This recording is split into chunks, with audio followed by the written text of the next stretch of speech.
Hey everybody, welcome to Coming Down. We're back again with consistency. That's right. My name is Nathan. I'm here with Matthew. Hey everybody. Yeah, dude. As promised, back-to-back episodes. We're doing it. We're back on the weekly. Yeah. It's feeling good. That's right. Yeah, man. How have you been since last week? Man, we don't even have like a whole long period of time to catch up on. I know. It's like, wow, I have to talk about my life, and there's only this tiny slice to talk about. But no, I mean, like, I'll just throw out there that anybody who hasn't seen In and of Itself should definitely fucking watch it. Ooh, yeah. We were just talking about that Yeah. before we hit record. I watched it yesterday, and it really fucking hit me in a place, dude. It's amazing. Derek, God, what is his fucking name? Delgado. Derek Delgado's In and of Itself. It's on Hulu. It is on Hulu, I believe, Yeah. and then directed by Frank Oz. A lot of names that you will know as producers. Yep. Yeah, and really can't say too much more. Yeah. It's a live stage performance, is what it is. It's a one-man show. But holy shit. Oh my god, yeah. Like, dude, what we have said in no way covers what is actually happening there. Yeah. I'm so glad you finally watched it, because we watched it earlier this summer, and it rocked my world. Hell yeah. It's just one of the best things I've ever seen, so. Same. Yeah.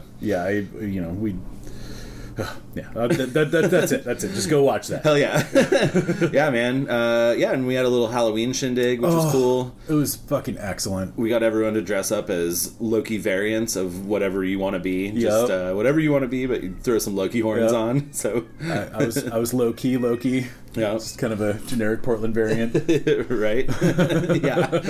Dude, your fake plugs were hilarious. I tricked a lot of people into thinking I'd had plugs for a long time, and they never noticed them. Yeah, that was great. Well, so we're gonna do something here. How do I frame this up?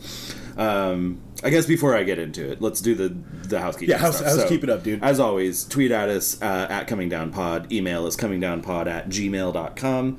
And we love hearing from you guys, so if you have any feedback at all, I mean, we really like it. And then also, we're still doing, for the month of November, if you do any donations to BLM or ACLU, we'll send you shirts, stickers, whatever other goodies you want. We'll get you a whole little goodie package, and then we'll also match the donation. Absolutely. But now that we're back on regular schedule, starting December 1st, we're going to kick the Patreon back off. Yes, indeed. And that's also the same deal. You can just contribute any amount you want per month, as low as $1, and if you do, we'll send you some stuff for it. And you can go to the patreon.com/comingdownpod to check all that out. Damn straight. So, as some of the Patreon folks do know too, we were originally going to talk about a certain subject for a live show we did well over 2 years ago. And being that it's fucking amateur hour around here, I set up the microphone. I hit record, but I didn't double click record, because the mic that we use, you have to hit it twice. I mean, of course you have to hit it twice. Yeah. Why wouldn't you have to fucking press the goddamn record button twice? Yeah, so we had this live show that was a total blast. Some of you were there, and so for some of you, you've heard the stuff we're going to talk about, but we were like, this stuff was too good not to talk about it again. Well, and we always wanted it to be on the pod. Like, that was the plan, is to record the live show and have it be like our episode 50 or whatever. Right, totally. Yeah, with some, live chuckles in the back and stuff. Yeah. So we are going to talk about shoplifting today. Indeed, but before we get there, something crazy happened to me. Holy fuck. I don't know, like 9 months ago. Didn't happen to me. I found something out that I was unaware of. And this will all tie in, I promise. So I had this friend I basically got to know him in 7th grade, and we became pretty close friends. I would go so far as to say he was even my best friend throughout 7th and 8th grade, or pretty close to best friend. I spent a lot of time with him. I also hung out with my buddy Joe a lot. We're still friends to this day, so shout out Joe. And Joe's the one who told me about this, so I get this text. This one night, we're hanging out even, and I get this text from Joe, and he's like, hey, you remember Sam? I'm like, yeah, dude, yeah, what the hell's Sam doing? He's like, well, he's in prison for the rest of his life for assault and kidnapping, and there's an entire Dateline episode on him. Oh my god, that's right. And now, I haven't talked to this guy since, like, junior high. I think I ran into him once, and so I really hadn't kept up with him. And, yeah, so that really threw me for a loop. Well, and that's exactly how it happened. Like, we're all just hanging out, like, having drinks, and you're, like, just checking a text, and, like, he's just casually dropping this fucking shit on you. Yeah, and so I'm, like, texting back. I'm like, wait, what? Like, what the fuck, you know? And then he kind of explains the whole thing. He's like, yeah, apparently this happened, like, a few years ago. So this had even already been a few years. Like, he's been in prison for, like, 4 years as of now. And the Dateline episode came out a couple years ago. So I didn't know any of this. And I guess I don't know how I would. Like, I don't follow Fort Collins news anymore or whatever.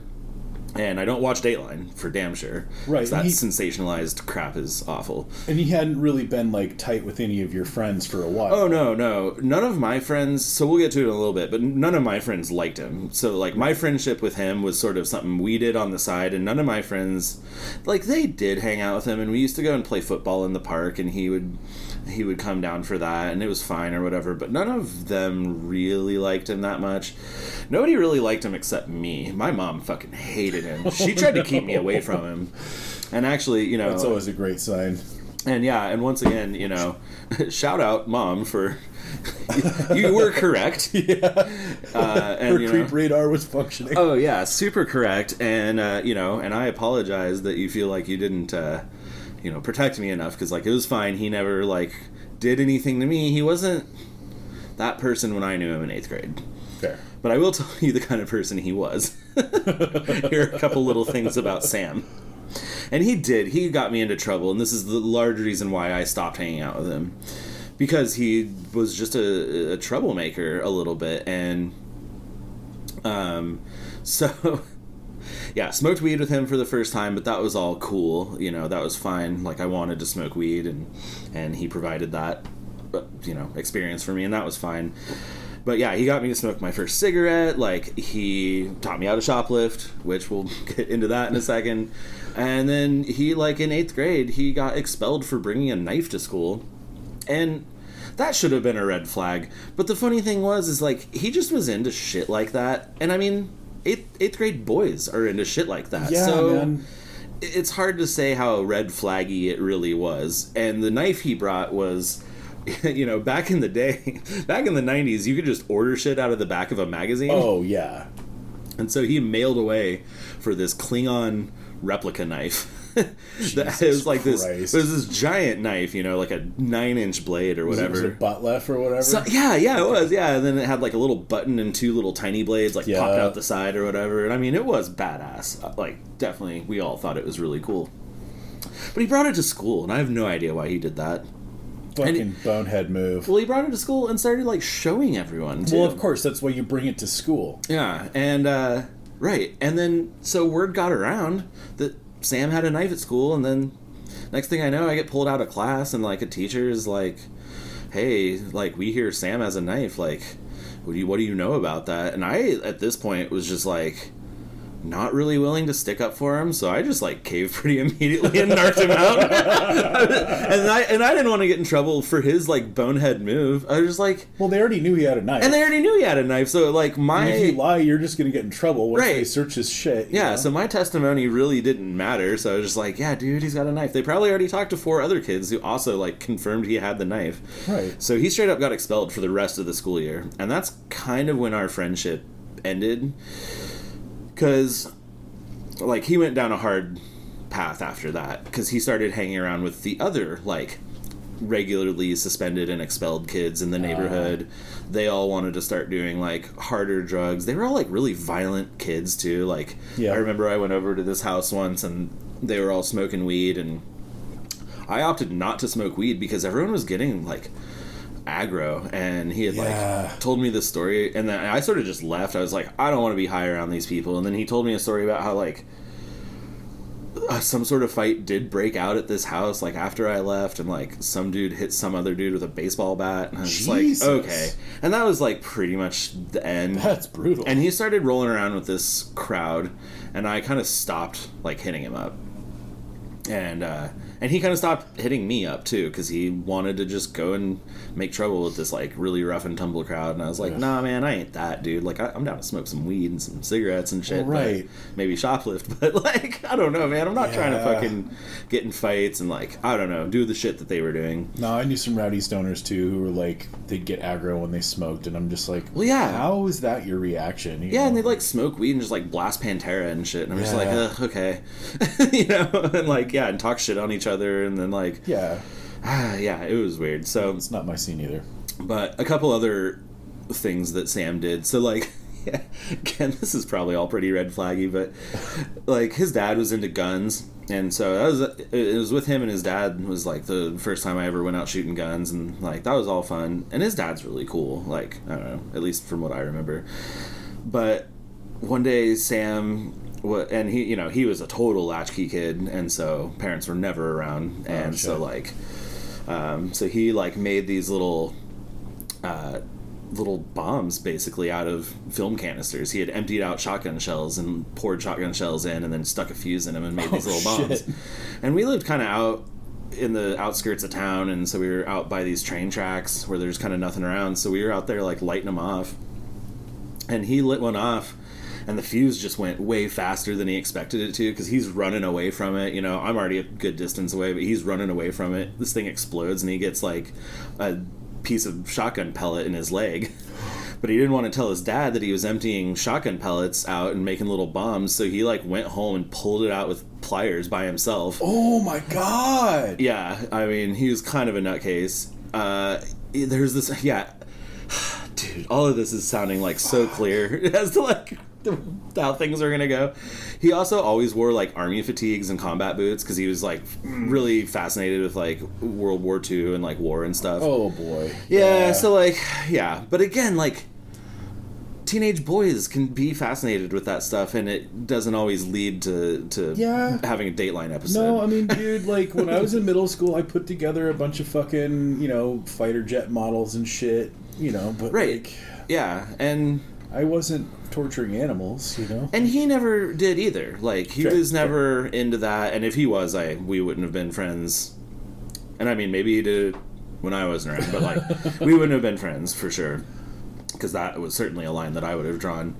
But yeah, one day he came to school because he was at the bus stop, and he had found a can of red spray paint, and he decided to, at the bus stop, throw giant rocks at it to try and get it to explode. Oh my god. And it did, and it fired red paint all over him, so he looked like he was blood splattered. But he like came to school it's just like, oh Christ, dude. And his like army fatigues, it was just like, what happened to you, dude? What a dumb fuck. Yeah, and I don't know, and he had like a lot of shit with his brother. Him and his brother would get into like knockdown physical fights all the time, and I don't know, and I think his parents were cool enough, but like Joe told me stories about how he had because Joe had stayed over at his house for like a sleepover once or twice and heard them like have some real throwdown fights, like Sam and his parents and stuff, or his brother and his parents. So maybe they weren't that cool. They seemed fine, but they also seemed just largely negligent to everything and just wanted to like work and be hippies and stuff. So well, and I mean, even if they were just aloof, sometimes that's like the worst thing. And maybe they were that too. They're never there, so there's no guidance. Right. Yeah. Yeah. And I mean, he always was kind of a fuck up, like, and a problem kid, but I never thought he would be like an attempted murderer. So, you know, that's like a very large leap from like fuck up kid to that. So I'm gonna go ahead and agree with you there. So anyway, so it was super bizarre to find out about that, and then to watch the Dateline episode. I'll put the link to the episode in the show notes if anyone cares. Dateline fucking sucks. It's super sensationalized and really like doesn't do victims justice, I don't think. It's just like awful. But I will say though that if any of you are true crime fans, it's definitely a fucking ride. It is a ride, and I kind of don't want to get into it here because we're not like a true crime podcast. Absolutely, and I don't want to do like a content warning because it's gnarly. Yeah. Like the things that go down are super gnarly. Oh my god, yeah, 100% content warning. Like, holy fuck. But if you are curious, I'll put the link in, and you can watch the episode and know that I used to hang out with that fucking asshole. So yeah, and even called him a very good friend.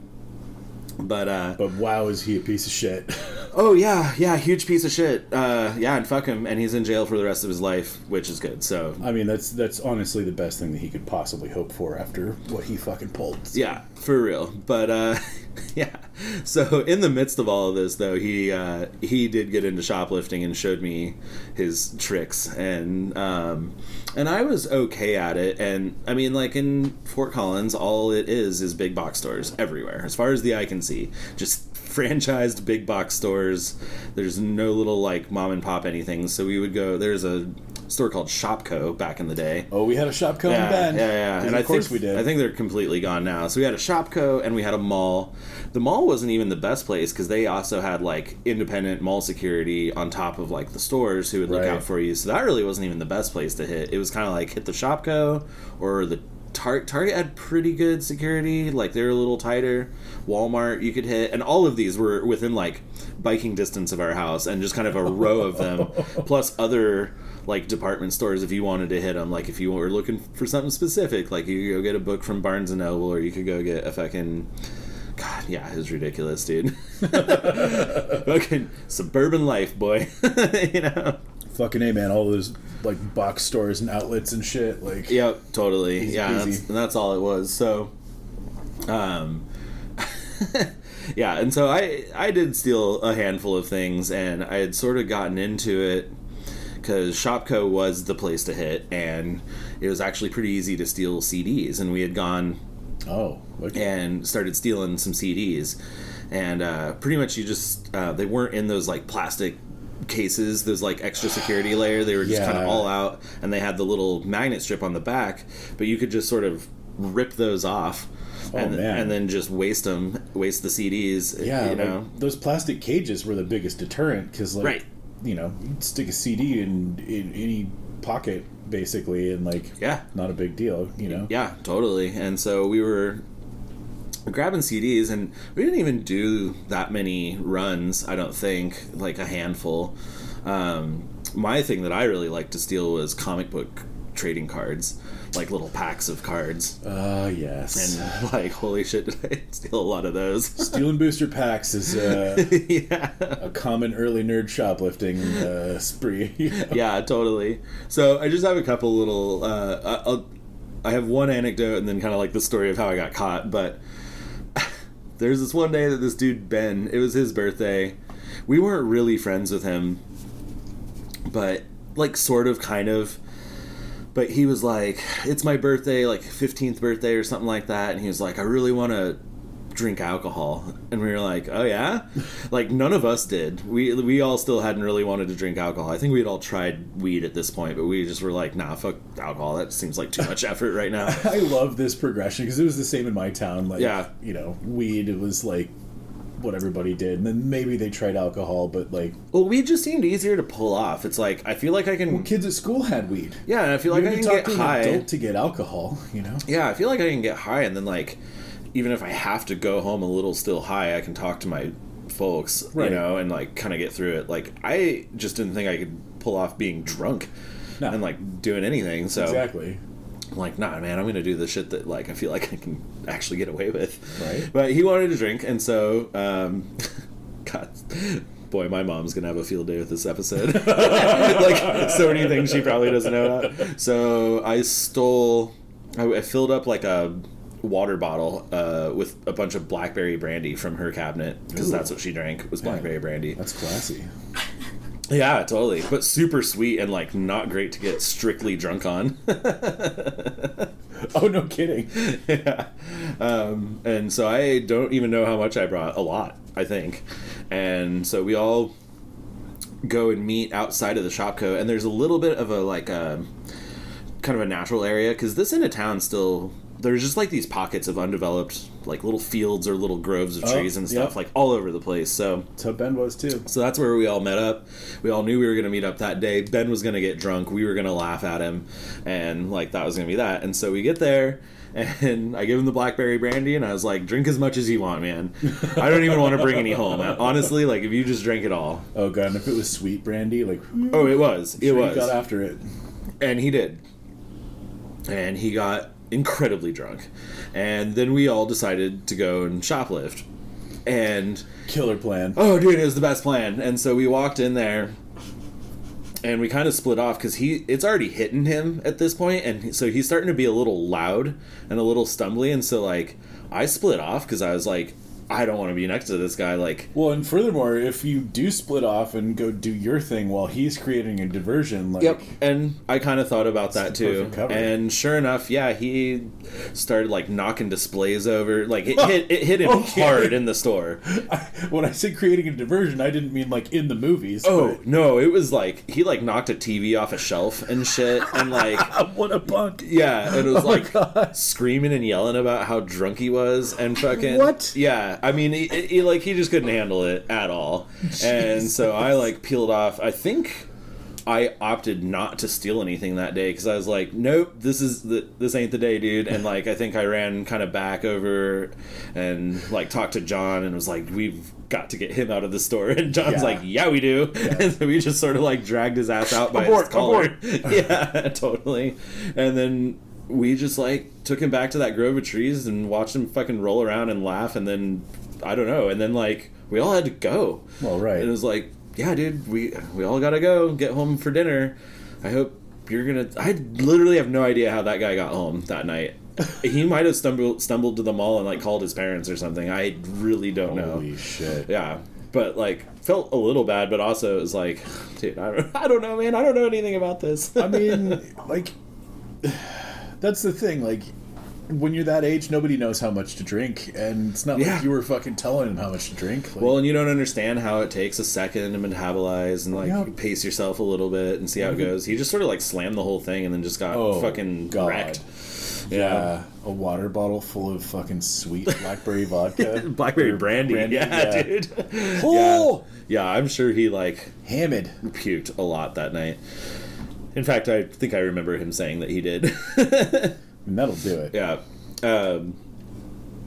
Yeah, that dude, he joined the army. I hope he turned out all right. Anywho. Here's to you, that guy. Yeah, here's to you, that guy. So we did go back, like, the next week, because what we started doing at school was we, since we knew we were, like, ripping off these CDs, you know, I had a decent CD collection or whatever already, so I didn't really want CDs. I wanted money, so I was taking orders from people. I was like, hey, does anyone want CDs? I'll sell them for $10. Wow. Brand new in the package, $10, way better than $18.99, which is what they sold for at the time. You know, and so I had a couple kids who wanted some stuff. They one person wanted the Fugees, and then someone else wanted a Stone Temple Pilots, and then I wanted the new Weezer, Pinkerton. And so we went in there, and it was like me... I mean, I fully support stealing Stone Temple Pilots. Like, oh, sure, yeah. But yeah, it was like me, Joe... I'm joking, but... John, and Brady. Yeah, I think Brady was there, too. Yeah, I think that's who it was. Anywho, yeah, we go in there, we do our usual routine, we kind of split into two different pairs, and then... just kind of peruse around, do our little walk around the store. Everything seemed completely normal. Just another day of stealing CDs. And oh no! And I'm walking out with Joe, and yeah, we're just side by side walking out the doors, and we didn't even see or hear this guy. All of a sudden, just two big meaty hands come clamping down on our shoulders. Fuck. And we both sort of tried to, like, jerk away, and he just, like, squeezed in hard, and he just had, like, a grip on our shoulders, and he was like, come with me, gentlemen, I've got your friends in the office already. And we're like, God. Oh no. And so yeah, we walk in there, there's like John and Brady just already sitting there in the, like, security office, and he, like, shoves us in there, and he was like, all right, go ahead and, like, empty your pockets, give us anything you stole, like, we're gonna call your parents and da-da-da and all this stuff. Wow. And me being such a weird little panicky kid, because I had the 3 CDs just tucked into my waistband. Right. And classic move. That's the waistband was the move, unless you had, like, the giant pockets, but I felt like the waistband was better, and so I was just like, I don't have anything. You can search me. And because I kind of felt like they weren't going to search me because I was under 18, and I was like, what are they going to do? They're not a cop. Right. But I also was like the super panicky kid and was like, I'd rather just try and get out of this even if I get in more trouble when I get found out. So like, so I was just like, I don't have anything. And the security guy looks at me and he was like, yeah, I didn't actually see you take anything on camera, but you were still the lookout for these guys. And he's got like the stack of CDs on the counter from everyone else, all the shit they coughed up. And everyone's just kind of like looking at me like, what are you doing, dude? Yeah. And I'm like, oh, fuck, this is awful. We're rolling the dice, boys. Yeah. And he kind of keeps pressing me a little bit. He's like, well, if you did take anything, you should tell me now, because a cop's going to come too. And they'll search you. And then if they find anything, you're just going to get in more trouble. And I was like, bring it on. Like, so I was just like, no, I swear. Nobody's fucking searching me, dude. I know. I was like, I swear, I didn't take anything. And he was like, all right, well, what's your phone number? I gotta call your mom and come pick you up. Sure enough, a cop did come, because they did write us a ticket, like, for shoplifting. So I did get charged, misdemeanor shoplifting or whatever. And yeah, and all our parents came and picked us up, and fucking they were pissed, obviously. Of course. Yeah, dragged all of us out by our ears, and but I just walked out of the store with the 3 CDs in my waistband. That's a high level move right there. Yeah, it was great. And my mom's just seething on the drive home, and it's just like, when we get home, you just go straight to your room. And I was like, not a problem. You're like, of course. Yep. I need to get these CDs out of my pants. Yeah, pretty much. And I kind of did have baggy pants, and I got out of the car, and one of them like slipped and like fell down my leg, but it got like caught in my shoe. And so I just sort of like weird walked, shuffled to my room, and just hoped it wasn't going to drop out of the cuff of my pants.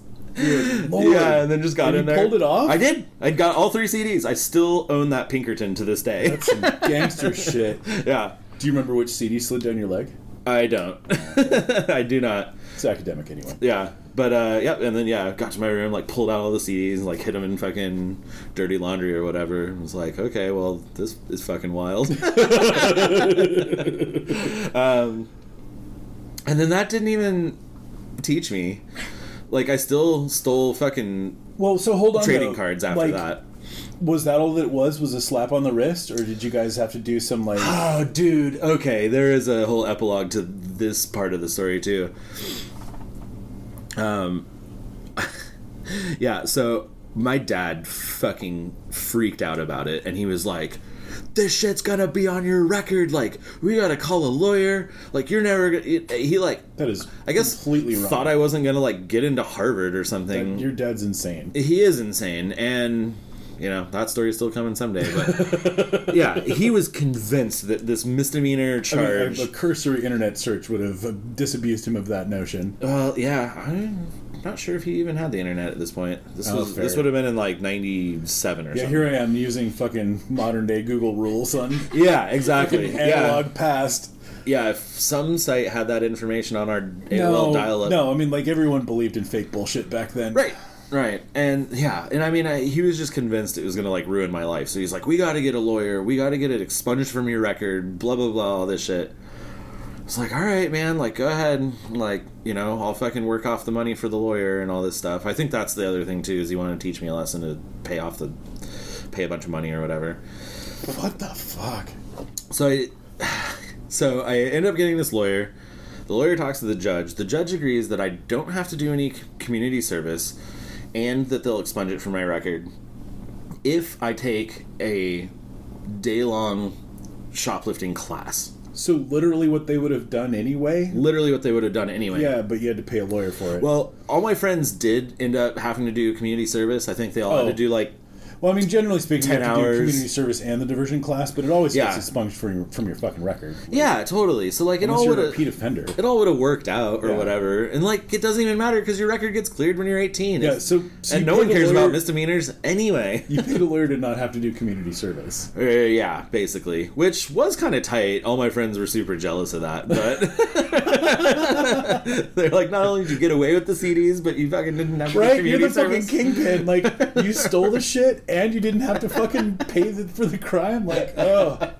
Yeah, pretty much. Good lord. Mastermind of the operation. Yeah, and that class was fucking hilarious too, because all diversion classes are. Yeah. Okay, I don't want to talk about all diversion classes, but yeah, the fucking don't steal classes. Well, and this one was especially funny because it was a good number of teenagers, and then early 20s folks, and then there were like 3 grandmas, because there's not a bad check class, and these grandmas had like written too many bad checks that they now had to take a diversion class, and so they got sent there. Oh my god. And yeah, which was hilarious, because we had to go around the room and everyone had to like tell their story, like, what'd you steal, how'd you get caught, like, why are you here? That's amazing. And then yeah, these poor grandmas, and then like the lady running the class was just like, to every one of them was like, I'm so sorry you're here. Oh my you know. God. And it was just kind of like, I'm just gonna leave you alone, like, Yep. you're court appointed to be here, but like, you're doing your time just by sitting in that chair. yeah. And then there was this one middle-aged couple, and this is so fucked, man. So they were in Blackhawk, one of the casino towns in Colorado. Okay. The reason they were there is because they had been gambling all day. They had spent all their money, all the money they brought to gamble, their however much it was. And they were leaving, and they as they were on their way out the door, they looked on the ground and they saw a quarter, one singular quarter, and they picked it up and they were like, "Hey, let's throw this in the machine on our way out." And they did, and it hit a jackpot, and then they were fucking thrilled. But instead of anyone coming to congratulate them or hand them their chips or whatever, they arrested them because on the cameras, they had seen them pick up the quarter off the ground, and that quarter, having been on the ground, was casino property and not theirs. And so not only did they not get their jackpot, they got arrested for stealing from the casino. And then now we're taking this class. Damn. Yeah. I'm pretty sure there is now legal precedent for that, like, well, being not the case. I wouldn't even be surprised if this couple, like, after or in the midst of taking this class, were in the middle of their own lawsuit against this casino. They were probably just doing the things they had to do while they were fighting that makes sense. I really don't know. I never fuck that that was so hard, and everyone, my God. Yeah, even the teacher also was like, well, I'm also sorry you're here. That is completely fucked. Like, guess what, man? Fucking finders keepers is how that shit works. Like, fuck you. Yeah, dude, seriously, yeah. I'd like to cite the 1978 case of Finder v. Keeper. Exactly. Like, eat all of the dicks in the world, man. Like, holy shit. Yeah, and like, what's extra shitty is like, they didn't get the jackpot too. You know, it was like a small jackpot. It was like, you know, $800 or $1,000 or something. You know. God. Well, and think about how much the fucking casino had to pay in legal fees just to fight the lawsuit. Casinos will do anything to not pay out, though, you know? Yeah, but dude, like, they had to pay $1,000 just to get the lawyer to show up. Probably, you know what I'm saying? yeah. They should have just fucking paid the jackpot. Yeah, whole thing was crazy. Fucking morons. And so I met this guy. The guy I was kind of like sitting next to, he was there because he had a cold and was trying to go to work. But he was so, like, sick from the cold, he went to the store and stole a bottle of NyQuil, because he was going to steal the NyQuil to, like, feel better, to, like, go work his shift at, like, whatever crummy job he had. Fucking bastard. And then he got popped. So then he was there.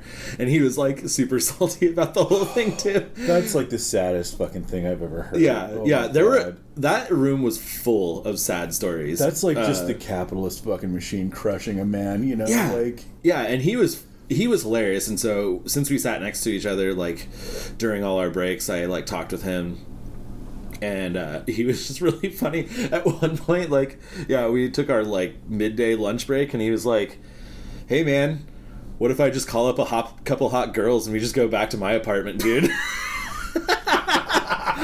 He's like 20-some. I'm just like, I don't know if your hot girlfriends are going to be interested in my 15-year-old ass, but that's hilarious. I mean, like, like, I'm not necessarily calling your bluff, but I do believe you are bluffing, sir. Yeah, but and then we get back from lunch, and then they do this exercise where they had everyone look at this worksheet that was like, they had all these point scores allocated to stressful events in your life, you know, so like the top ones being like divorce or parent dying or, someone in your life dying, like things like that, and those were like Okay. 100 points or something like that. And then losing your job's like 70 points, and so on and so on down the line to even just little things like your car broke down, that's 20 points or something like that.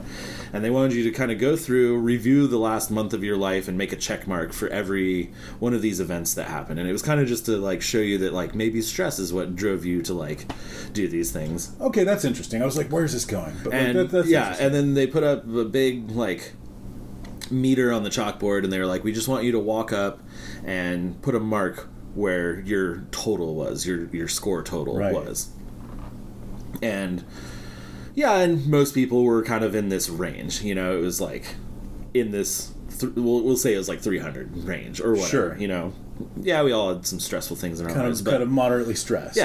but average stuff. And then there's like this one mark that was like all the way at the end. Like at the max line. and it was or maybe even like further than the max line. And the teacher was like, what is this mark? And this girl speaks up and she's like, that's me. And the teacher's like, well, how did you break the scale? And she was like, well, I marked things twice because multiple of these things have happened to me. Oh my God. Like, both her parents died. So she, like, counted that twice. And, she goes on to, like, tell the story. She's like, I'll talk about it if you guys want to know or whatever. And the teacher was like, sure, fine. Like, share with everyone.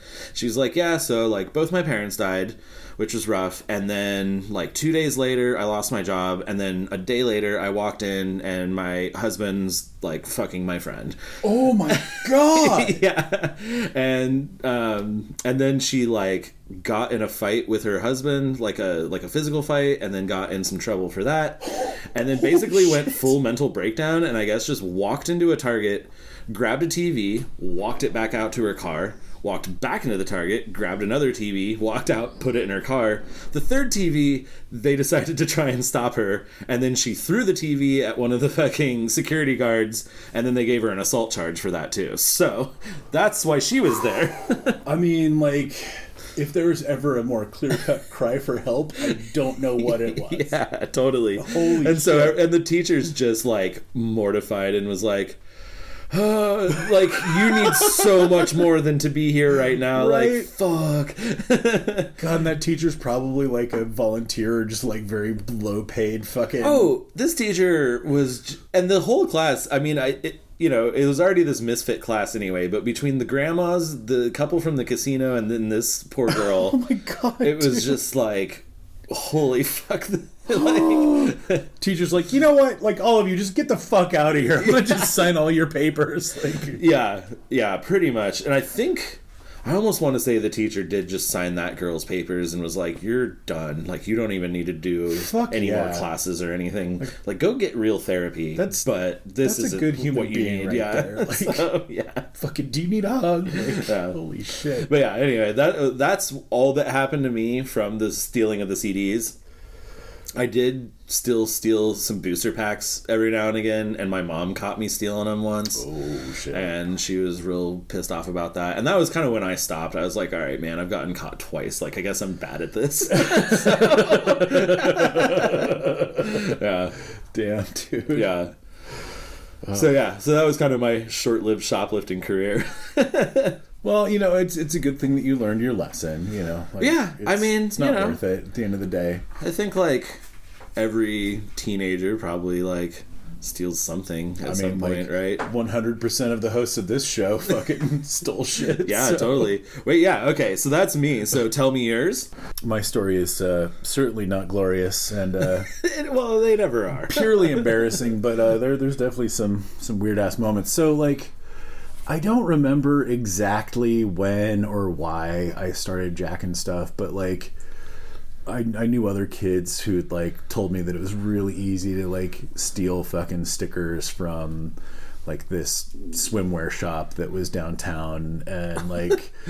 What kind of stickers? Okay, just, like, little, like, Billabong stickers and shit? Let's back this up. So, at my fucking middle school, like...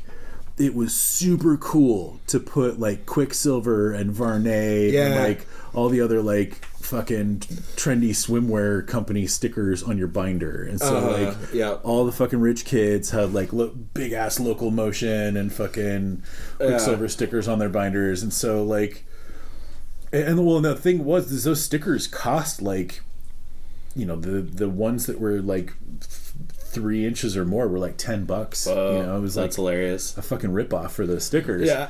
But they had them in this case that you could just pull them out of and like put them on the counter and buy them. And so the move was to like sleeve some fucking stickers and then like put like 1 or 2 on the counter and you know, pay for those, and, or even just like slip some into your fanny pack while you were crouched down or whatever, you know. And like I think that's where it began. I don't honestly remember, but like I know that like that was something that someone had told me. It was just like, it's really easy to steal these stickers, so you don't have to pay an arm and a leg for them. Okay. You can just like make a little stack of the ones that you want and fucking hide them in your sleeve or whatever, and then like put like one of them on the counter and you need pay to trick out your trapper keeper. Yeah, well, and I should probably just take a picture of my NES Advantage that I have at home, because I tricked that fucker out too. Hell yeah. And like my NES console, I stole a lot of stickers from the fucking the sunglass and swimwear store. Like there's 2 of them. Like one of them sold mostly sunglasses, one of them sold mostly swimwear, but they had some crossover. That's funny. And I would just fucking jack stickers from those places. But eventually, you know, I got bolder because I wasn't getting caught, and I had this paper route, and that might even be another story. But one thing that I discovered on this paper route was we had these front and back bags. Yeah. Where, you know, you just fill the back with papers and the front with papers, and it kind of like balanced out, and you would like... Once the front was almost empty, you'd spin it around, and then you'd have like all the papers from the back, and you'd fucking put those out. But the thing was like right at like easy reach level. Mm-hmm. So if you had some shit in your hand, you could just slip it right into the pouch, and it was hard to notice because maybe you were just fucking with the papers or whatever, you know. Interesting. And so I had a downtown paper route. Oh. And there's like convenience stores, there's fucking bookstores, like, you know, like all kinds of shit. Right, all the shopping, all the downtown shopping. Yeah, and as well as the swimwear and whatever, you know? And so, in fact, the cop shop was even on my paper route. And like, that will definitely tie in later. But, you know, I kind of got to know some of the people at the desk and, like, in some of the offices, because I had to deliver multiple papers in the cop shop. And, you know, just kind of got to know people in different parts of the building, because they always had to let me through various doors and stuff. Right. And so, you know, like... Wait, and so since it was a downtown one, were you walking the papers into these places a lot of the time? Absolutely. It wasn't like the neighborhood one where you're just riding and like chucking them like left to right. Exactly. It actually made more sense for me to walk my route because of all the like in and outs that I had to do. Yep. And it was a pretty short route too, because it was so dense, which was fucking great for me. And on the weekends, like, I could just stick the paper in the handle of the door most of the time. Sure. And like they just pick it up on Monday or whatever, because fuck it, it's small ass town in the 90s or whatever. Yeah. And so anyway, just remembering another fucking theft method that I had before the fucking paper sack, which is something that you mentioned, slipping stuff underneath your shirt and tucking it into your waistband. Oh yeah. Whether it's like porn mags or fucking long ass CDs, like, you know, that was always the method. Yeah, the waistband's like the tried and true. You just sort of like, I mean, the move's never super graceful, but you just sort of like look left to right, and if no one's around, you just sort of like whoop, do it real quick, and then like mosey on your way and act like you're just pawing through some other merchandise. You just plop your shirt over it and call it a day, and just suck your gut in a bit. You know? Totally. But so all you kids out there, that's how you do it. Dude, all you kids out there, man, there's so much surveillance anymore. Like, good fucking luck. Oh, I know. Cameras are so much smaller and inexpensive than they were back then. Like, holy shit. Yeah, and way more high def now. Right? Yeah. But so like I never really fucking had anybody hassle me when I was on my paper route. Like, it was just easy peasy, and I was never really fucking going too ham unless it was like the stickers, you know, like basically anything that I was stealing was like less than $1, you know. It was like a couple of candy bars or something. Sure. Like, it was never anything too crazy, but like, I got so cocky that it was just kind of like, why not jack a couple of things on my way to like pay for the things that I'm actually buying, you know? Yeah. Because I can. It was super shitty. And Yep. I'm kind of glad that I got put in my place because, like... Well, and that's how I was with the booster packs, you know? It was just like, oh, I'm going to Shopko already for like a thing that I'm intending to purchase. Why not just slide 10, 15 packs into my waistband on my way out, and then fucking we'll just buy the thing anyway. And yeah, that fucking mindset is brutal. Yeah, dude. But yeah, like, you know, eventually, and like I've been busted for stealing twice. Eventually, the paper route stealing got to the point where like, oh no, that's right. Like I even like. A friend of mine was in the alley smoking cigarettes one day, and he was like, oh, do you want to try? And I was like, yeah, I'll fucking rip that smoke. And like, I couldn't figure out how to actually inhale it. Yeah. And so like the kids were all making fun of me because I'm just like sucking it in my mouth and blowing it out, you know, because I just couldn't figure out the mechanism.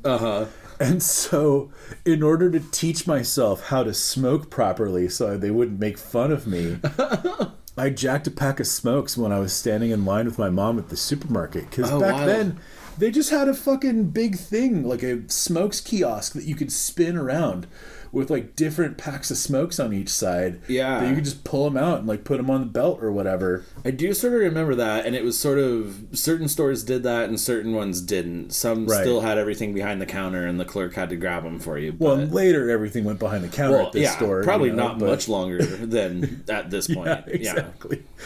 But, you know, I really easily got a pack of Winston's, you know. Hell yeah. And, you know, took those home and like was practicing smoking with those, and you know, never really got good at it, but you know, I was trying. That's good that you never really got good at it. But yeah, eventually, and like, So I'll tell you what, I'm real good at it. I'm great at smoking cigarettes. Well, I mean, I did get good at it eventually. Yeah. You know, because back then I sucked. But I was also like really curious about sex, and like, you know, there was one point at which like I discovered my dad's porn, you know, when I was really young, and like my folks were like trying to be cool about it because they were like, well, maybe he's learning about sex, you know, and then like Penthouse started like publishing lesbian scenes, and they like pretty quickly put the kibosh down after that. They're like, none of that. We don't want to fuck with their heads, you know. Like, oh no. Yeah, which is a weird reaction, but whatever. Like, I'm not trying to dissect that. Wait, what level of porn? So your dad did Penthouse? Penthouse, yeah. Oh, right on. Yeah. So the more hardcore stuff. It was like not just your Playboys. Exactly, but it wasn't like, you know, like fucking totally raunchy, you know. It was just like kind of pushing the envelope of what was tasteful, you know. Well, yeah, like Playboy was mostly boobs, and then Penthouse would do like full nude with like poses, like yeah, and eventually they got more, but like back then, it was mostly just full nudes with like intentional poses. Yeah, you know? Totally. But yeah, eventually they started doing lesbian stuff, and that's you know, they didn't want any of us kids looking at it. So, oh man. Yeah, and well, and you know, as I'm sure most people are aware, once you make something taboo, especially for children who are that young, like, we don't have a whole lot of like critical thinking, so it's just like, oh well, I definitely want to see what the fuck that is now. And that kind of got burned in, and so like, you know, later on when it was like kids were like, oh, you can just fucking steal porn from this store, I was like, I'm definitely fucking doing that. Yeah, because they also just left that shit out on the racks at the convenience stores. Oh yeah. Sometimes they put the little black like plastic cover over it so that you couldn't so you definitely know see it, but it's like you definitely know what's behind that black cover. Yeah, and like this one drugstore just had them right next to the front door. I was like, you guys are fucking idiots, you know. Like, I'm definitely throwing some of this in my fucking paper bag or under my shirt or whatever. Oh man. You know? And so eventually like I had this little stash underneath my mattress on my bunk bed in my room with my brother that had like a pack of smokes. Yes. A couple of porn mags. Oh, yeah, dude. Oh, and I'd also stolen a box of condoms because I was just like, yeah, how do these work? Like, I'm interested in sex. I should figure this out. Oh, man. And I never really knew what to do with them. I tried masturbating with them, but like I couldn't even figure out how to masturbate at that age. Like, right. You know, I'm just tugging and nothing's happening. It's like, all right, well, this clearly doesn't work.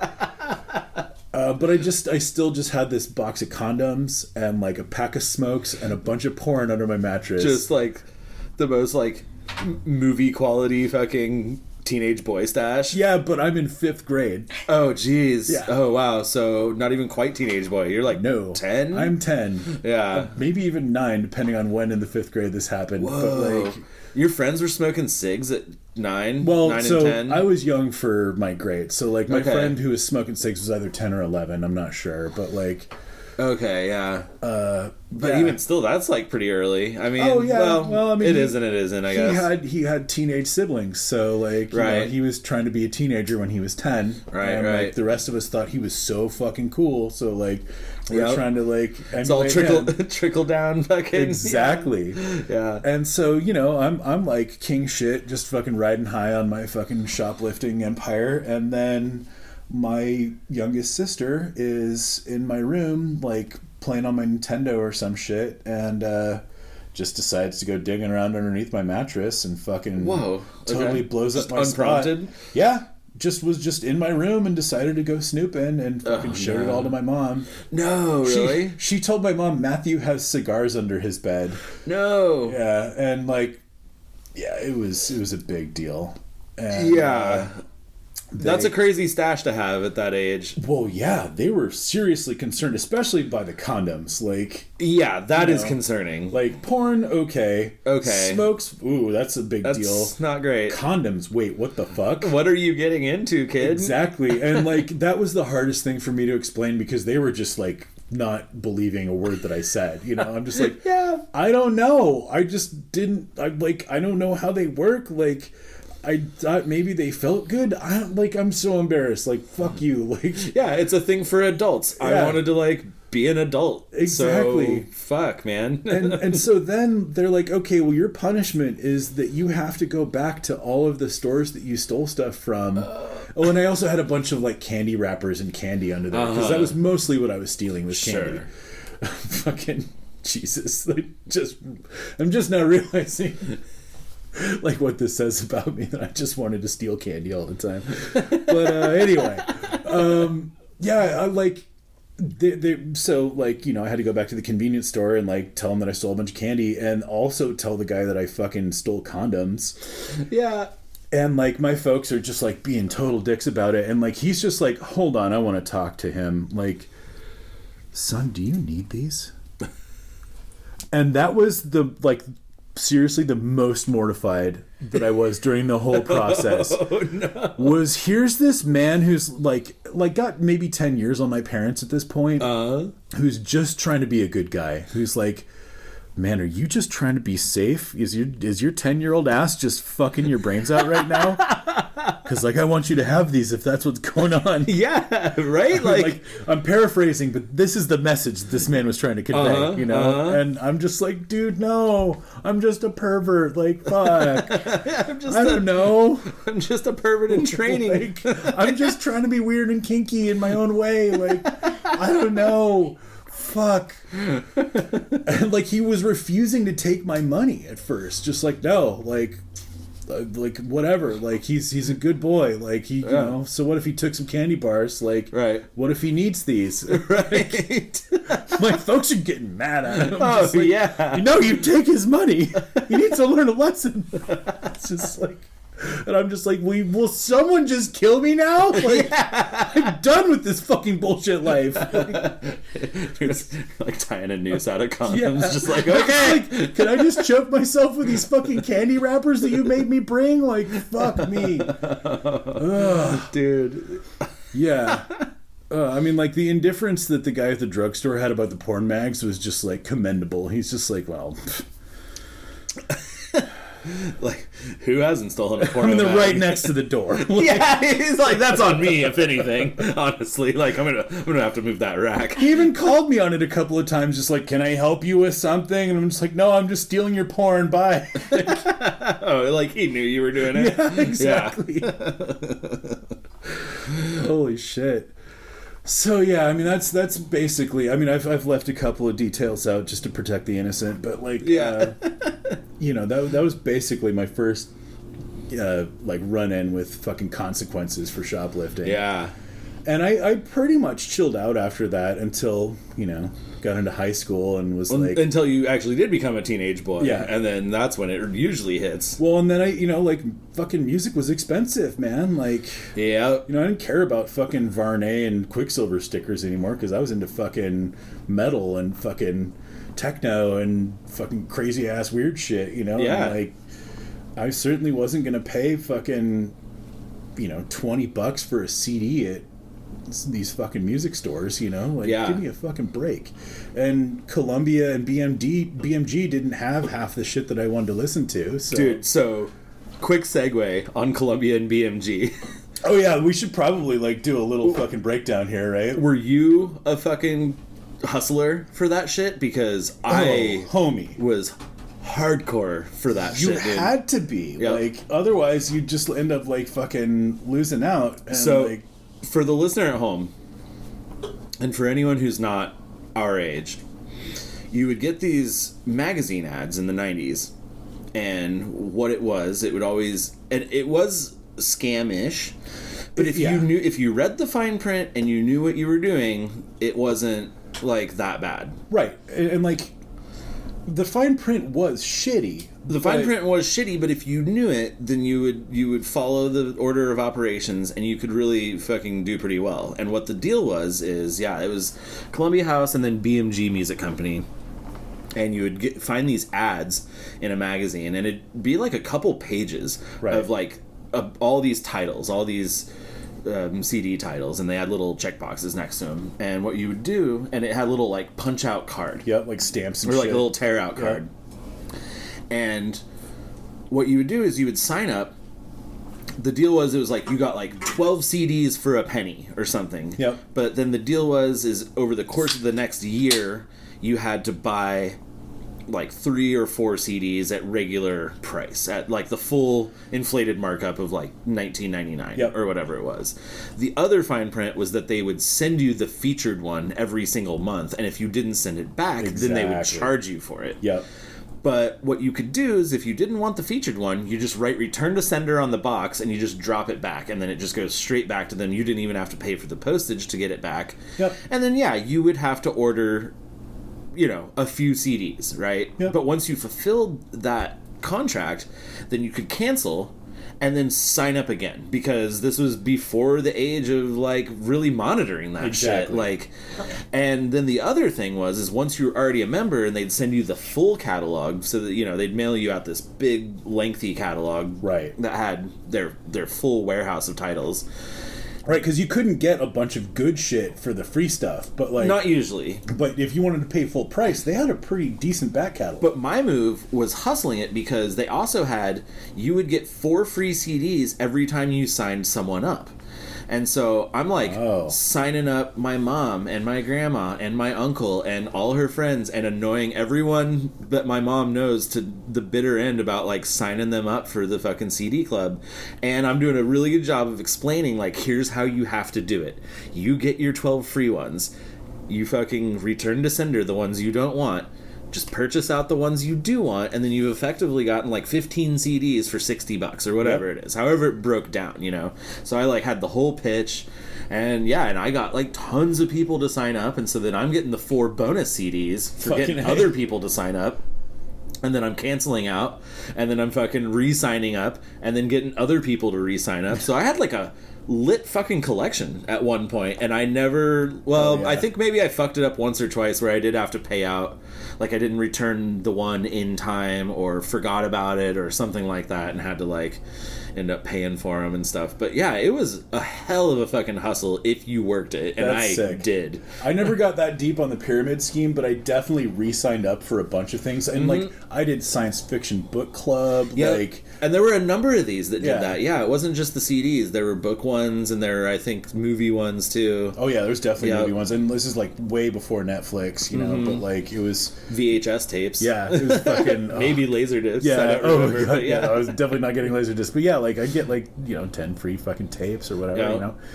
It was great. I mean, like, they didn't lose much money on it because, like, it's all just fucking plastic. Well, the manufacturing was like $1 on these CDs. Exactly. And then they were charging so much, and then really how they were making money is like fucking people on these people who were just that like, was the scam. Who would part sign of it, up, right? and then they send you a CD every month, and then like, oh, if you next keep thing it for you more know, than 30 days, you just have to pay. Then for you it. have to pay for it. Yeah. Next thing you know, you've done that for a whole year, and then you've paid them, fucking $300 for CDs you didn't want. Exactly. Thankfully, I was really good at returning the shit, but like, there was a couple that like I let through just because they were like Star Wars books or like CDs that I wanted, but like for the most part, they were always overpriced, so it's just like, nope, going back. Yep. Yeah. Anyway, so like, side note on that. Yeah. Well, it's good to explain because like that was just a cultural phenomenon back then. It was. Like, everyone really knew about short-lived. it. Yeah. It was a very like mid to late '90s thing. Absolutely. It was like 93 at the earliest to like 97 or 98. Yeah, it probably was say. completely gone by 98. Yeah.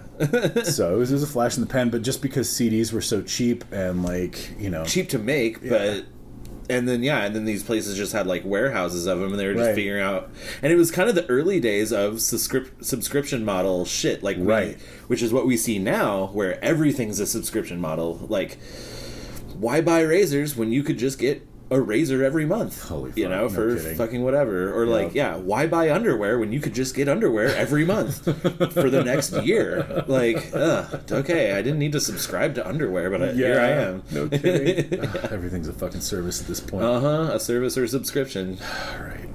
But yeah, so like I didn't like paying for expensive shit, and who does? Was pretty broke. I mean, like I had various jobs, like working for my dad, or like like just cleaning up shit on job sites, or like when I was 16 I worked at my grandma's restaurant for a little while, and like I mean I had jobs, and then I worked at the movie theater, like it was on and off that I had income, but I did have some. It just wasn't great. You can never have enough and at that age, too. It was never steady, you know? Because you just want to buy all the snacks all the time and go bowling and seeing movies and doing all the things. Exactly. And then also, like, maybe some weed. Or, I don't know. Well, I mean, if you want to do weed, if you want to do drugs and go to shows, like, that's going to be all your money right there, So... Yeah, and then if you want to buy CDs, you know, have a little sweet music collection, you know? Yeah. And I mean, I was doing a pretty good job of, like, dubbing people's CDs onto tape and stuff, but, still, like, sometimes you just can't find the shit, or, like, nobody's got a CD that isn't scratched or whatever, and it's like... Well, and I don't know about you, but I listened to the radio a lot, too, and so when, like, the new hotness came out, like, I wanted that shit, man. Absolutely. Like, I already loved... XYZ band. I really need their new album. The radio in the 90s was lit. Like, there was a lot of good shit. Yeah. So, yeah, I mean, like, there was tons of stuff to get. So, like, I started jacking CDs, and I tried to be really good about where I was pulling them from, like Shopko or fucking, like big box stores. But, again, like, they didn't have a whole bunch of the alternative stuff. And right. That's such a weird label. Like, in the alternative section at the best record store in Bend, which I never stole from, fucking Paramount Records, love you. Hell yeah. They had an alternative section that had everything from Deep Forest to fucking Ministry and fucking Nirvana and just everything that wasn't like major label, Right. And I mean, like, that's no kind of genre. That's just a grab bag of stuff, Right. But it was all kind of expensive because it's, it's independent labels, and like, you can't buy this shit at Sam Goody, another place I fucking ripped the shit out of. So like sometimes you gotta just fucking pay for that stuff or find a place that you don't mind stealing from. And since I couldn't steal from Paramount, there was a long time where it was just kind of tough, and then Boomtown came along. Boomtown? Yeah, and like, mad props to this guy. Like, I'm not trying to fucking throw any shade at Boomtown, but like, for whatever reason, when I was in high school, we thought that record store was bullshit. Oh, yeah? We thought that guy was a stuck-up prick, and man, he fucking deserved what he got. So it was like, oh yeah, dude. All right, yeah, I'll go see what's up with Boomtown and like see if I can work my magic there, And so, oh no, I'm like perusing the fucking stacks, and about halfway through my visit, he says, "Can I help you find anything?" And that should have been my fucking warning sign that he was watching me, because that's exactly what it was. Right, that's the move. Yeah. Yep. Follow the teenager around, ask him. Yeah. And I mean, like, especially if you're trying to be a good guy. Yeah. Like, let them know. Right. Yeah. Give him the opportunity to just leave the store. Yep. And that's what I should have done. But I was like, yeah, fuck this guy. He doesn't know. And I fucking got green Jello and hell yeah, King Missile. Yeah, dude. Shoved him in the waistband. Got up to the front of the store. And, like, my bike wasn't even locked up. It was just leaned against the front of the fucking store right outside the door. And I was, like, 6 feet from the door. And he's like, "Stop." And I'm like, "What?" And he's like, "You need to give me that stuff." Like, and I'm just like, "Oh shit." And he's like, "Yeah, man, like, I'm gonna have to call the cops." And I'm just like, "Oh fuck." And for whatever reason, I just stayed. Yeah, you're just I could have bolted. Busted, I guess. And I feel like that was kind of him just being like, "Fucking put the shit on the counter and run, dude," because, like, that's what I should have done. That is what you should have done. Yeah. But instead I just waited for the cops to show up. No, oh no. You're such a good kid, though. I felt so guilty. I was like, "Oh, you got me, dude. It's fair," Uh-huh. Yeah. Yeah. Like, well, I'm gonna fucking pay my dues now. And so, like, I just sat there. And, like, he's kind of being shitty about it. Just like, fucking, I don't know what's wrong with kids these days. Oh, no. And, like, all this fucking stuff. And I'm just like, what the fuck, man? Like, all of this stuff in your store is, like, for fucking kids. Yeah, like, dude. it's all this fucking alternative fucking whatever. Yeah, this is the teenager's toy store. Yeah, dude. exactly. Yeah. Like, Jesus Christ, man. What the fuck are you talking about? And, like, the cop finally shows up. And he's, like, being a dick at first, just like, "Oh, I don't know what you're thinking." Oh, yeah. Well, kids these days, Yeah. Then his attention turns to the items that I stole, and at first he's looking at the cover for green Jello, and it's kind of raunchy and weird, like, but just kind of subtle, like, you don't really know what's going on with these weirdos, Right.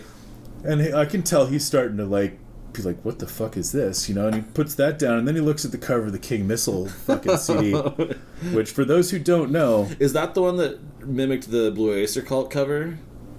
It's got a bunch of dicks made out of food on it. Okay, because it's the album that has detachable penis. That's the on one. it. Yeah, totally. And I think, like, the centerpiece is just like a Jello molded dick with, like, food suspended in it, and he's just like, "What is this?" And the guy's like, "Excuse me?" And he's like, "What are you trying to sell to children?" Whoa. And he's like, "Hold on, man." Yeah. Who's on trial here? Exactly. It's like, this kid's trying to steal. And he's like, "I don't think you should be showing this to children." And I'm just over here like fucking Bill Hader eating popcorn, just like, "Ooh, this is heating up," like, "Get him, copper." Dude, hell yeah. You're like, anything to take the heat off me, too. Like, oh yeah, this is fucking great. And he really let him have it for a minute, and, like, finally the guy's just like, "I have every right to sell this product, like, it's got the parental warning on it and stuff," And he's just like, "I think that you should have to put this somewhere where people can't see it." Sir, Bend is a Christian town. That's exactly the vibe that he was laying down. And I'm just like, "Oh yeah, fuck you, dude." But, finally, like, he fucking, I don't remember. I think he just let me go with, like, a ticket that was just like, "Here's your summons, like, you need to show this to your parents. Like, I'm going to be calling them and stuff." Because he didn't, or maybe, no, that's what happened. He fucking loaded me into the cop car and put my bike in his trunk and, like, drove me fucking home and, like, oh shit, explained all this shit to my parents, and they were so disappointed because they thought that I'd learned my lesson. Right, this again. Right. It was a whole fucking deal, but without sparing a few details there, like, what eventually happened is I had to go through this program called peer jury. Whoa, shit. Yeah, I don't know if this was unique to Bend or if, like, this is a thing that happened in other places. No, this sounds like one of those fucking trial things that someone rolls out. Someone gets elected onto some board or some council. Right. That's what it felt like. And they're like, here's how we spend some budget, and, you know, this is some reform program that's, like, cutting edge and different. Yep. Yeah. We're gonna make the kids fucking punish the kids. Fuck. Oh, no. Yeah, so I get in there and, like... Turn them against each other. Right? And, you know, I've got to sit in this chair, and I'm all by myself in front of this, like, semicircular table. Or not table, but, like, a semicircular... You know what I'm talking about? Like they're all, like, up on this fucking dais, and they're looking down at me. It's a semicircular counter. That's what I was Okay, yeah. And I'm in the middle, you know? And they're just, like, looking down and passing judgment on me. No. It was intense. But it was... So, wait. So you were... on, like, you didn't have to serve on the peer jury. You were... Oh, we'll get there, because I did. But that came later. No, I was being judged by a jury of my peers for the crimes that I committed. Of other teenagers. Absolutely. No, fuck. This is awful. And like, I felt like they kind of sympathized with me, at least insofar as they kind of realized that I wasn't trying to be a dick. Sure. You know, I was just kind of like, I don't know, like, I don't know if you can answer this, but what level of crime did peer jury, like obviously probably not felonies. Sure. But, like, yeah. I mean, yeah. Well, and like, you know, like, not to fucking okay. spoil too much, but, like, in my time on peer jury, yeah, I saw basically every flavor of misdemeanor. Because most misdemeanors are effectively like, well, you weren't being a dick, but you broke the law. Well, no, I mean, like, you know, they're never gonna let the kids do more than, like, fucking letter of apology and community service kind of shit. You know? But, like, we could get a little interesting with, like, restitution and, like, you know, various other, like, types of community service. Like, and like, well, I really am just fucking spoiling everything, but, like, you know, in my time, we tried to tailor that shit as much as we could to make it fit the crime. The kids who were judging me didn't give as many shits as the kids that I was on peer jury with. Oh, shit. They were mostly there for their schadenfreude and, like, you know, to, like, earn some brownie points for, like, whoever they were trying to impress. Like, they were mostly shitty kids, but, like, they also weren't total dicks. Like, they were just kind of like, I mean, you seem all right. Like, why don't you just write a letter of apology to the guy and, like, maybe do some community service. Just trying to think of, like, what other fucking punishments, like, kids could muster up, you know, like, or what they're even allowed to. Because, I mean, when you, like, served, did they, like, tell you, like, well, these are, you can't make them fucking, like, do anything weird. You can't truth or dare them into, like, you know, things that teenagers make other teenagers do. It's like, well, I'm gonna need you to go jump off of this cliff into the lake. I'm also gonna need you to trust me, we had some chug a gallon of milk. We had some new kids show up on, and, like, again, I'm just ruining everything with fucking spoilers here. We should be talking about what happened to me, but, like, we definitely had some newbies show up who were just like, why don't we make them run backwards through a cornfield or some shit like that? Yeah. It's just like, okay, man, like, why don't you explain that to an adult that's what they should do? See how far that gets you. And it's like, oh, okay, right, like, we aren't just Emperor Nero here. Like, but I mean, like, until someone was a roadblock for that shit, they were just like, we can just fucking tar and feather them. You know? Dude. But anyway. Well, now, Billy, we can't just make them dip their balls in cinnamon. It's just really, the punishment doesn't fit the crime. Right? Oh, my God. Yeah, so, they sentenced me to a letter of apology and some community service. And at first, I didn't really know how to deal with the community service stuff. Which is fucking idiotic because I was involved in the Catholic Church, which has tons of opportunities for community service. Like, hello. Just fucking call youth group community service, you fucking genius. Anyway, so I didn't really savvy to this stuff much. I basically just went through the channels that the program offered, which was essentially just, like, the catch-all for all the idiots, and the bargain basement default for community service for juveniles in Bend was working in a place called the Woodyard.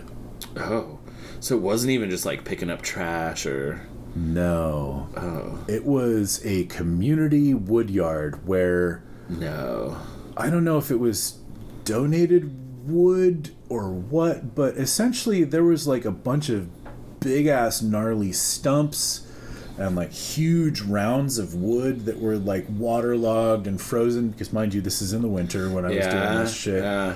And so like a bunch of fucking scraggly ass ragamuffin kids would show up in the morning, and I am not kidding you, a one-armed man would drive them to the woodlot in a van with a manual transmission. Whoa. Yeah. All right. So he's just taking his hand off the wheel to shift? Exactly. Okay. And like, you know, he'd have his knee on the wheel or whatever. Sure, but yeah. Yeah, old fucking lefty's driving us to the fucking woodyard. And, yeah, and he... like, definitely has some fucking... Like, okay, I don't want to cast too many aspersions, but like he gave off some real sex offender vibes, is what I'm trying to say. It was real rough working with him. Yeah. And like, we're just a bunch of fucking scraggly ass kids, and we're having to move these massive fucking chunks of wood around, and like, I swear to God, he was just like, move this from point A to point B. Like, none of it actually mattered. Move this over there. Yeah. All right. And maybe move it back. Maybe it did, and we just like weren't figuring out the rhyme and reason for it. But I'm just like, motherfucker, like, why? Why is any of this anywhere? None of this is even worth anything. Like, this is just fucking Sisyphus rolling a rock, dude. I swear, like, I've had jobs where I haven't really grasped like what it is we're doing. Right. Yeah. I'm just like, this is fucked up. And so I think I did that for like, it was at least 3 trips, but it could have been like 2 weeks or something that I did this. Jeez Louise, so like 20 to 40 hours or something like that. I don't remember, but I definitely didn't do my complete community service there. But like, I think eventually, like, I told my parents what was going on. Like, I think they'd probably just been like, Jesus, our kid's either gonna die or get fucking just like sepsis or something out here. Like, yeah, like, fucking, this isn't okay. Yeah, I mean, at the very least, there's a safety issue with the van, you know. And so, oh man, you know, like, eventually, my mom was like, "Dude, have you even talked to the youth ministers?" And like, oh no, and I'm like, well, no, I don't want to tell them that I'm a fucking thief. But like, were your parents not helping you like figure this out? They're just like, you're on your own, motherfucker. Like, I mean, there was a whole lot of "you're a fucking idiot, figure this out" kind of a vibe, you know? Yeah, I mean, fair enough though. You know? And so, yeah, like, eventually I'm just like, oh, well, okay. And so, like, I fucking talked to Mary, who is the youth minister, and she's like, dude, you did what? Like, because I told her about the woodyard. Oh yeah. And I'm just like, I want to do community service, but I don't want to do that. I don't want to do Lefty's sketchball woodyard anymore. And she's like, no, that sounds terrible. Yeah. Why don't you just come to the youth house after school, like, every day for the next week, and you can stay until, you know, like, I go home for dinner and I'll drop you off, and like, nice. You know, much better. Like, we can, I mean, like, that's gonna be at least 15 hours right there, you know. And I'm just like, what? And she's like, yeah, I mean, like, you can just help me with the computer or whatever. And like, I'm just like, oh my God. You're like, get a ride home in Mary's automatic Oldsmobile. Yeah, exactly. I'm just like, holy shit, I love you. Yeah. And so, yeah, like, you know, I helped her fucking fix up her Macintosh and like, nice. Fucking cleaned the youth house and mowed the lawn and like, you know, just did some other shit, and like, then I was done. It was so fucking nice, dude. Thank you, Mary. Yeah. Holy shit. And so, yeah, after that I was like, okay, well, those kids on fucking peer jury are dicks. Yeah. Like, they didn't even care about my case. They were just kind of like, I mean, you're not a total piece of shit, so like, we won't give you the full sentence. Because I believe that there were limits on like how much community service you could give for different offenses or whatever. They just kind of like gave you boundaries so that kids wouldn't just be like 1,000 years. Yeah, you know? Throw the book at them. Yeah. And so 900 hours in the woodyard. I was like, I actually want to fucking like bring some fucking reality to this. Like, yeah. Wait, and so was this part of the whole thing? Was like, no, now you have to go serve? I volunteered. Oh, really? You're like, I was like, I'm gonna get my fucking shot at this. Yeah, I was like, you know, but what? also I don't want to fucking send some other poor soul to the woodyard. Yeah, I was like, no, I want to be like the first line on this shit. Like, what if somebody shows up who's like totally cool and they just fucked up? You know, like I at least want to be the voice of reason to be like, no, you fucking vicious assholes. Like, let's fucking be nice to this kid, you know? That actually worked a couple of times. Yeah. Like, you know, I mean, like, I don't remember most of the cases. I'm not going to, like, try How many times did you do it? At least a dozen. Whoa! Yeah. That's crazy, dude. Yeah, and, like, the thing is, like, I knew the woman who was in charge of the program. Her name was Sherry, and, like, I delivered her paper every day. And so when I finally, like, ended up in there, like, I hadn't had a paper route for years by the time I ended up in peer jury, but she was just like, how did you end up here? I'm like, I'm a fucking teenager. Like, come on. But, you know, like, she was very apologetic and gentle and was just like, you know, I'm sorry they kind of fucking slapped you with this much community service after you wrote this great apology letter. Because I really did. I'm sure I put the shine on with the apology letter. Yeah. And, you know, because it had to be, like, half a page, and I think I wrote, like, a page and a half. Mm-hmm. You know, try to overachieve whenever I'm fucking writing as far as length, you know. Yeah. But yeah, so fucking got into peer jury, like ended up meeting a couple of other kids who were like kind of rascals like me, but also like weirdly overachievers in strange categories, and like ended up on the fucking student board of the Boys and Girls Club, and like yeah, it was really weird. I don't know, man. Like, I got involved with a bunch of, like, weird volunteer organizations when I was a teenager because I was just like, you know what? Like, these kids need a fucking break. And, like, somebody needs to be the voice of reason in this shit. Right. And, like, I was just basically like, yeah, if you're just trying to expand your mind and be cool, like, who cares, man? Like, you're all right, you know? Because, I mean, like, that was basically what most kids were getting in trouble for back then was drugs. Oh, yeah, like, smoking weed. Yeah, I'm just like, nah, man, like, whatever. Yeah. Like, you want to fucking, like, cause a ruckus and drive your fucking car through the front of the school? Like, yeah, we're going to throw the book at you. No, it's all, idiot, it's all sort of making sense to me now, because I guess I probably would have... Well, and I did do peer counseling in high school, because... Me too. I also sort of wanted to be like, well, man, like, I don't... If this is how it's going to be set up, and if there is this peer option for kids, then... At least I can, like, offer something cool, because none of these fucking assholes are going to give them, like, you know, the good fucking treatment. Like, none of the actual counselors at school or the adults are going to fucking take these kids seriously or, like, meet their needs. So, like, I guess I can do what little I can to, like, be involved. And if they're going to make this program a thing, then, like, why shouldn't I do that? Was yours called Natural Helpers? No. That's what our peer counseling program was called. No, we did not have a WB cartoon name.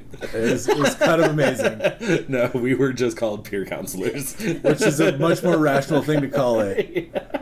This is so bend. Natural helpers. Oh, and we got to do a weekend retreat as like our initiation. We did a weekend retreat for our initiation, so we did do that. Oh, and me and this girl totally hooked up. It was great. Neat. Oh, yeah, I was hoping I would have some fun coming-of-age story from that weekend retreat. We made out, is what I should say. We didn't never hook up. Well, I mean, that was hooking up. Yeah, exactly. Okay, thank you. You know? Yeah, exactly, yeah. I was hoping that we were going to have something like that, and we had the boys' cabin and the girls' cabin, and all we did was we went and, like, scared the girls, like, at 8. Like, before they were even asleep, or whatever. It was, like, it was a big nothing burger. Yeah, I get it. Yeah. But, you know, like, peer counselors, like... They were all, like, really good kids. And actually, that... I should save the majority of the story for, like, when I do talk about high school, like, in large. But I was such a... Oh, God, what's the, like... I was, like, the token stoner weird kid, right? Because everyone who signs up for peer counseling is, like... they want that for their college resume. They're all kids like trying to do extracurriculars and volunteer stuff for college. Oh. So it was all very buttoned up, sure, laced up kids, except for me. And it was constantly a thing of like, when we had class and like some issue would come up, because that's what we did during class, was we would talk about like current events and issues and stuff like that. And it was a constant like, well, what does Nate have to say about this? Because it was basically like everyone else is going to have one point of view, and Nate, surely being the weirdo kid, is going to have this other view. So I was sort of just like tokenized in that group, and it was like cool because I did get to bring like that voice, and also like super shitty because I'm like, dude, don't fucking like blow me up like that. Okay, that sucks. Here. So the way they did it at my school is it was a ranked choice ballot. Everybody just listed 5 people that they trusted to talk to about important issues. Interesting. And I apparently wasn't at school this day because I never did it. Oh. I never filled out my thing. Huh. But apparently this is a thing that they did because every single other person that I knew did it. And so everybody just like listed 5 people that they trusted, and then they just picked the top, however many from every grade. Whoa. So it was a school-wide survey? Yes. And then that's how you got picked? Yeah. And apparently enough people fucking trusted me that they were like, yeah, do you want to do it? And I was like, I mean, sure. Huh. And the sick thing about that is like, since it's all people who didn't volunteer for it, it's just people that people trust, and maybe they like don't even care about like what that means for them, who they just want to like do it for other people. Huh. They gave us some limited fucking superpowers. Interesting. I could leave class whenever I wanted. Whoa. I could pull anyone out of class that I wanted to. Oh. And there wasn't a whole lot of accountability. Huh. And I never really worked this too hard until... No, you want to use that...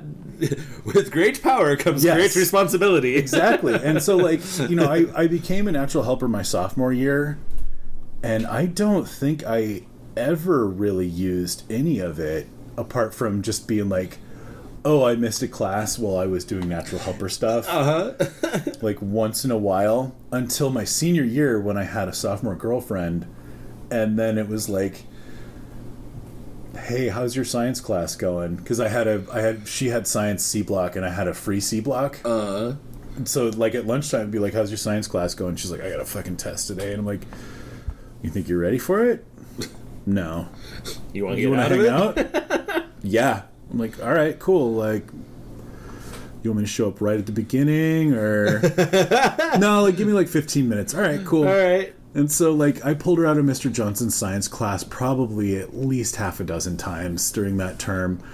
And, well, at least 5. But, like, after, like, the 3rd time, I want to say, he was like, okay, where are you going?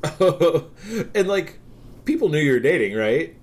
Absolutely. Yeah, so... At least other students did. Well, yeah, so, like, yeah. It was no secret. Right. And yeah, other people in that class, that would have been like, oh, fucking... I'm Matthew's sure. Pulling fucking I'm sure somebody snitched, yeah. And yeah. So, he's just like, okay, well, I'm going to be checking in the counseling office to make sure that that's where you're going. And I'm like, all right. And then we just bailed. Yeah.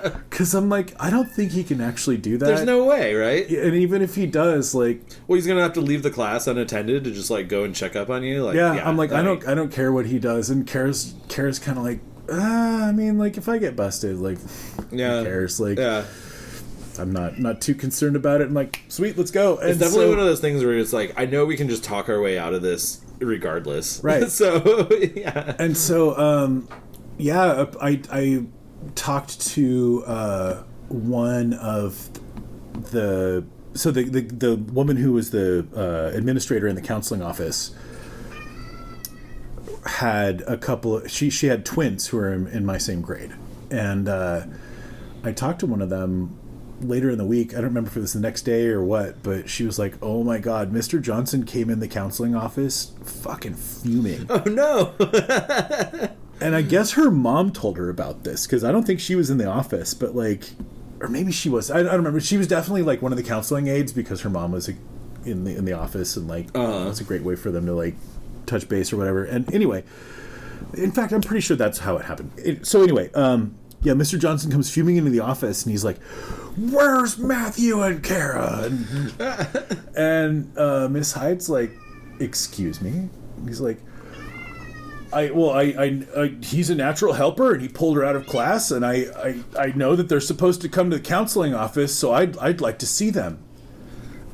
And she like, this is what fucking Jenny told me, is she like arches her fingers and is just like, "Well, Mr. Johnson, I'm sure you're aware that if this is a natural helper's emergency, I can't tell you whether or not they're in the counseling office." That is client-patient confidentiality. Yeah. And she's like, "And you need to respect that."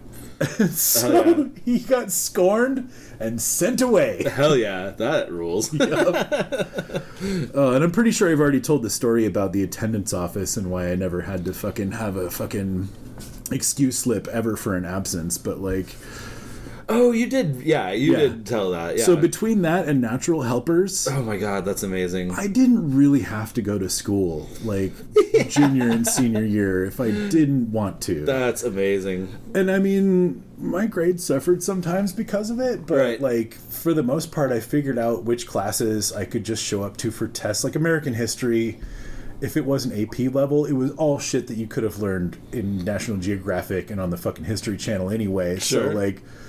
I just showed up for tests and fucking I got a B in that class. Yeah, awesome. You know, well, and this is, I learned this my fucking, I don't know if it was sophomore year or junior. I want to say it was sophomore year. I don't remember what AP classes started at my school, but essentially I knew that I was good at English, and I was offered AP English courses, and I was like, well, if this is a better class, I want to take it. And then I, like, the first week I looked at the syllabus and I was like, oh no, this is just the more homework class. That's what it is. That's what AP classes are. It's just more work. Yeah, and so I was like, well, fuck it's this. Not, like, particularly advanced. Yeah, I immediately dropped and just went to the regular ass English class and was like, oh. Smart. Yeah, all the chill people are in this class. This is way better. Yeah, super smart. Hell yeah. Oh my god. So yeah, I mean, like... Didn't mean to derail that hard, but no. That's why high school ended up being very easy for me the last couple of years. Oh, that's so cool. Yeah, and I sort of like intended to position myself for that stuff, but I'll save all of that for another pod. Hell yeah. I still have to talk all about my high school shit. So. Well, I really wanted to like tell a whole story about natural helpers, but I'm like, basically I just took off with my girlfriend a bunch, so yeah. Like, I feel like we can just fit this Hell in yeah. here now. Yeah, dude. I hope you used client-patient confidentiality for fucking sexy talk. Oh yeah, absolutely. Mum's the word. Yeah, totally. But you know, like full disclosure though, I mean, like, I absolutely did have a lot of conversations with my friends about suicide and awesome. And like, you know, fucking people in our lives dying, and like we did have a lot of heavy conversations. Like, I'm very grateful for the training that I got that retreat weekend, because you know, my knee-jerk reaction to most of the heavy conversations previous to that training was to just give the best advice that I had and like try to comfort them. Mm-hmm. And what they taught me was try to just ask them questions and get them talking as much as you can, and just try to like work out every angle and, you know, help them arrive at their own conclusions without trying to spin it too much from your perspective, because that's always going to be the best for them, is if they find their own solution. Yeah, totally. And fuck, man. Which is what always drove me crazy about therapy when I was younger. I mean, like, I haven't gone to therapy in a long time, and I kind of want to get back into it. But me too, dude. I always hate it. I was like, no, just tell me. Tell me what I should do.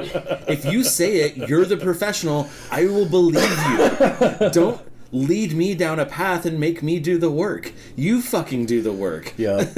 No, you do the hard parts and just tell me. I get that. No, like, it's funny though, like, speaking of therapy, like, I was talking to this with a very good friend of ours, and you know, he also has people in his life who are in therapy, and You know, he's like, you know, like I recommend therapy to anybody who wants it. Mm-hmm. But what people need to realize about therapy is it's really just a way to help you start doing the work. Mm-hmm. Yeah. You cannot expect therapy to fix you because you still have to do the fucking work. Yep. Totally true. And man, did that fucking hit home with me, you know. But gosh, if having like a living sounding board, you know, isn't so incredibly helpful. Absolutely. You know? I mean, like, that's what most of us fucking need at the end. Well, of and the really, day, you know? and also someone that you're not like tied into a relationship with to Right. just like bounce ideas off of and just be like, I need to vent about this because like, you know, my SO or my best friend or whoever it is like doesn't need to deal with me fucking like melting down over this, you know. Like, and I mean, you know, you need to find someone who like shares values with you and stuff like that. But like, 100%. Still, right? at the end of the day, you know, like someone who's professionally trained to have conversations is probably going to help you work some shit out. You know. Yep. Yeah, which is why I've always thought I'd be a good therapist, but I don't know. I was pursuing it for a little while. You know, I kind of got discouraged by, unfortunately discouraged by people who maybe shouldn't have been discouraging me. But you know, there's that field seems like there's just an absolute shit ton of red tape and roadblocks to sort of no doubt keep the wrong people out, but also probably keep some of the right people out too. No doubt, and like the advice, the unfortunate advice that was given to me is that you know, I would eventually get tired of people not trying to solve their problems and just coming back to me repeating the same mistakes over and over. And then you just then you just in this cycle of giving them the same advice. Yep. And then I would get burned out. And I'm like, I don't want to do that. But like that's actually a fair point. That's something I never really thought about. That would probably be a little frustrating where you're just like, motherfucker, just do it. I mean that's but I mean like that's what we do, right? Is just keep making the same mistakes. You know? 100% so, like, right. Yeah. I get that. Yeah. Like I mean, I feel like that's probably what a lot of therapists do is just like hold people's hands while they fucking keep going through the same revolving door, you know? Yeah, for sure. So I get that. But by the same token, like, I also don't mind just comforting people when they're fucking having a hard time. So, Yeah, you know, totally. Maybe I would have been good at it. Who knows? That was a door that I closed a long time ago. Yeah, for real. So, wait a second. Okay, we've gone way off course. Strayed so far that I don't even remember. We were talking about... We had just wrapped up my second fucking shoplifting. Oh, yeah, indeed. And then I'd gone into a little bit of detail about peer jury. Okay, and you did some peer jury. Yeah. Is there more... Do you have more to add to that? I have... Well, I mean, no. Okay. I mean, apart from just that, you know, we tried to be... like kind of better than the law in some cases where like we would really take all of the circumstances into account and like maybe let some people off the hook if we felt like they were like their intentions were good, you know. Wait, that is my question. So it's a peer jury, but like was there a judge involved or you were judge also? Oh, we were judge, jury, and executioner. It was wild as shit, dude. Man.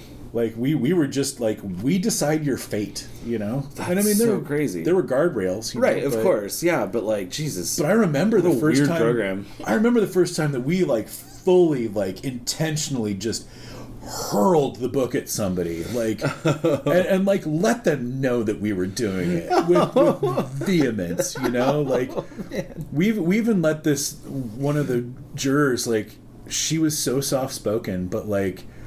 was up in arms about this shit, and I wish I could remember what it was. Yeah, but the kid was so shitty and smug, and like he did something that really deserved it. Yeah, and it was like wasn't even that big of a deal, but like whatever he did was like shitty, you know, and like was like felt like he'd already been let off the hook by getting into this program, and so it was just like I'm definitely getting a slap on the wrist, so I just don't even care what you people say, you know. And it was like, oh, you motherfucker, you don't understand. Oh, This you don't is a understand. sliding scale here. We have fucking power. Yeah. We have power.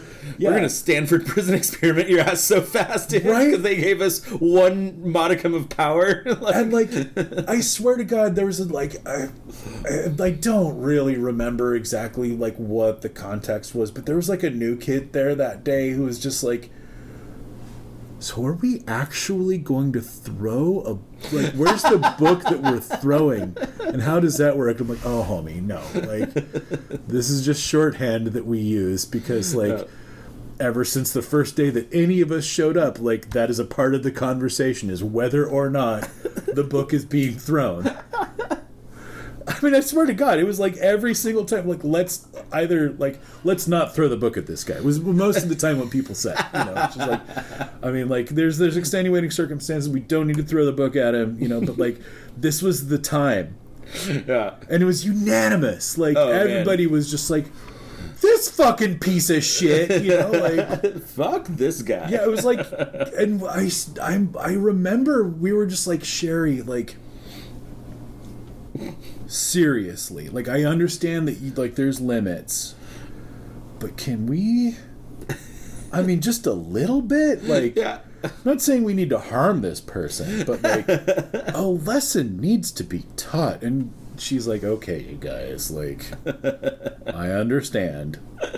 I don't think it's going either, but like, this is all that we can do legally within the law. In fact, there's probably a gray area because, like, what the fuck, you know? Like, yeah, the whole thing sounds super gray area. It's just fucking Thunderdome at the end of the day, you know? Like, definitely feels like, fuck, if anyone didn't like the sentence handed down by a group of teenagers, that right? they could probably fight that so fast. I think that was part of the intake process, though, is like you had to like sign off, agree to it, of like, all right, fine. Like, you could go to a judge, you know, but sure. it was like it was always heavily implied that that was not in your best interest. Well, probably not, but like, God, yeah, roll the dice with a bunch of fucking vindictive horny, fucking angsty kids? teenagers, or like, roll the dice with some asshole fucking adult. Like, well, I don't know. I'm dead sure that there was like a percentage of cases where kids were just like, there is no way that some kids are going to let me off the hook. So, like, throw my lot with the judge, you know? Like, right? Yeah, right? Totally. Jesus. I think I could appeal to an adult better than fucking... Yeah. Yeah, my peers hate me, so... Right? Yeah. Well, especially if you were just, like, a really shitty kid and, like, all you did was shitty things and you finally got caught for it, like,